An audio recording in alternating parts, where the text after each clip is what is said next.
Shalom, kembali lagi kita dalam program Rema, restorasi melalui Alkitab. Damai sejahtera dan kasih karunia Tuhan senantiasa melimpah atas kehidupan kita semua. Mazmur 79 menjadi perenungan kita kembali dalam sesi kali ini. Mazmur Asaf. Ya Allah, bangsa-bangsa lain telah masuk ke dalam tanah milik-Mu, menajiskan bait kudus-Mu, membuat Yerusalem menjadi timbunan puing.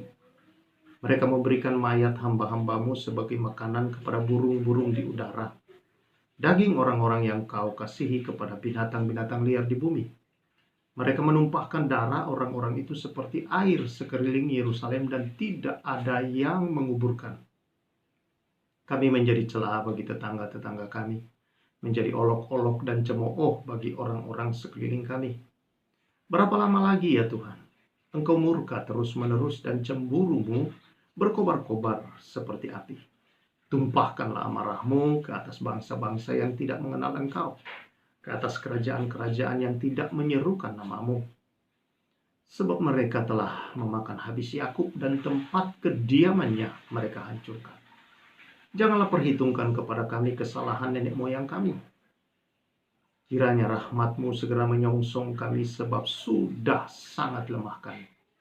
Tolonglah kami ya Allah penyelamat kami. Demi kemuliaan nama-Mu lepaskanlah kami dan ampunilah dosa kami. Oleh karena nama-Mu. Mengapa bangsa-bangsa lain boleh berkata, di mana Allah mereka? Biarlah di hadapan kami bangsa-bangsa lain mengetahui pembalasan atas darah yang tertumpah dari hamba-hamba-Mu. Biarlah sampai ke hadapan-Mu keluhan orang tahanan, sesuai dengan kebesaran lengan-Mu biarkanlah hidup orang-orang yang ditentukan untuk mati dibunuh.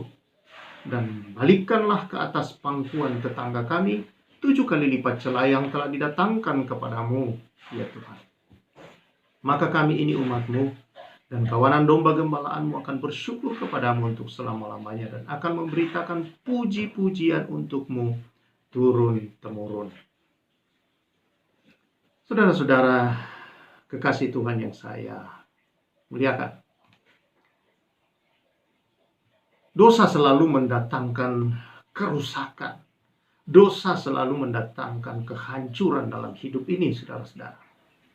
Bangsa Israel, kalau kita membaca Mazmur-Mazmur, kita membaca dalam Alkitab, setiap kali mereka melakukan hal yang tidak baik atau dosa, setiap kali mereka menentang Allah atau memberontak terhadap Allah, melakukan dosa dalam kehidupan mereka, maka mereka ditimpa hal-hal yang sama sekali tidak mereka harapkan.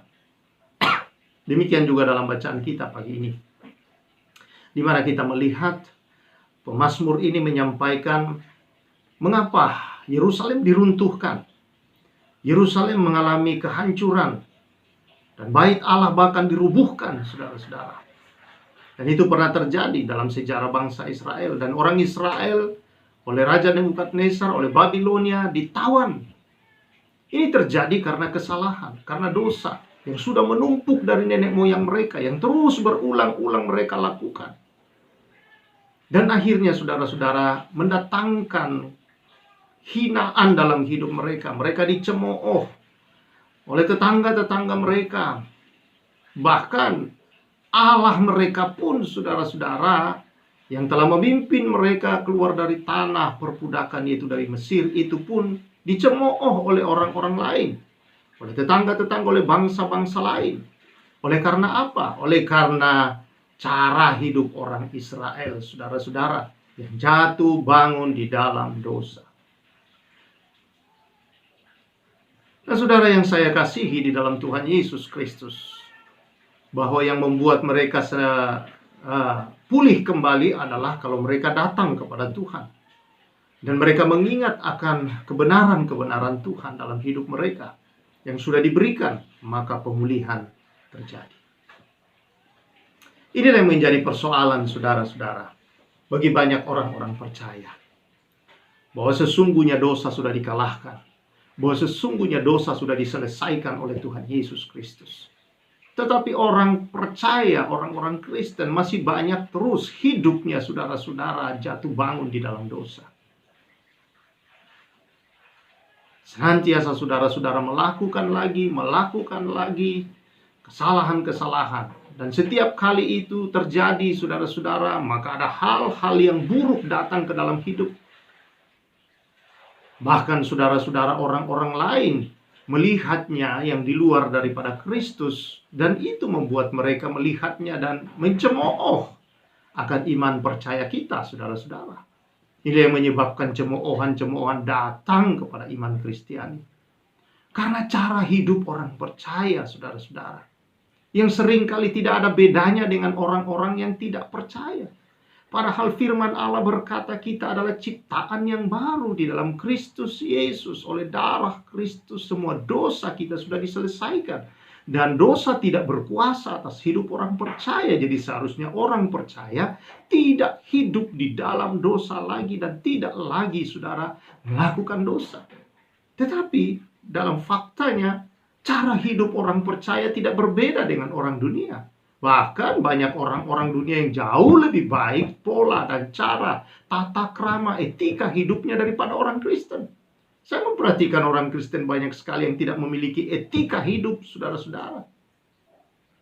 Etika di dalam rumah tangga, etika terhadap orang-orang lain di dalam pertemuan-pertemuan, etika waktu makan, saudara-saudara. Wah, saudara bisa lihat kalau datang di pesta orang-orang percaya. Wah, orang-orang percaya makan kayak orang yang tidak pernah dikasih makan, berebutan. Tapi kalau saudara datang di pesta-pesta orang yang di luar dari Kristus, saudara-saudara, mereka tertib. Mereka juga mengambil makanan secukupnya. Tidak seperti itu, saudara-saudara, orang-orang yang percaya. Jadi pola hidup, cara hidup ini yang membuat orang-orang lain tersandung untuk menjadi percaya kepada Kristus.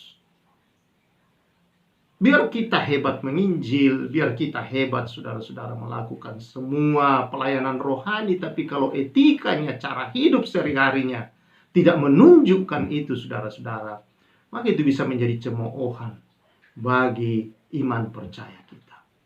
Karena itu saudara yang saya kasihi, pulihkan hidupmu.